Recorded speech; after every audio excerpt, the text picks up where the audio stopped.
This NPR photojournalist tragically killed in Afghanistan had ties to Colorado. David Gilkey worked at the Boulder Daily Camera in the late 80s to mid-90s. Denver 7's Lance Hernandez talked to two of his friends who say he thrived on working in dangerous parts of the world. He was super talented. He always seemed to be right where he needed to be, pointing his camera at the right thing and pushing the button at the right time. David Gilkey covered forest fires in Colorado and CU's national championship run. Daily Camera photographer Cliff Grasmick says Gilkey wanted to do more.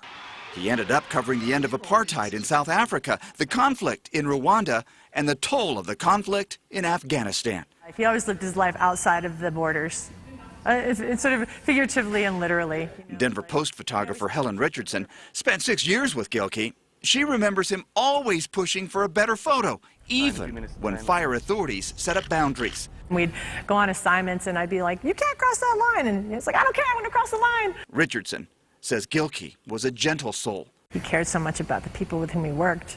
He cared about the subjects that he was photographing. He never took advantage of people. I asked if Gilkey ever talked about the danger of his job. The last few times I talked to him, he showed a bullet hole in one of his cameras. And he said, you know, that was that close. Many people are commenting about Gilkey's death. One veteran wrote, "We send our servicemen and women all over the world and they die. And we forget. What this team of journalists have done is make us see it through their work."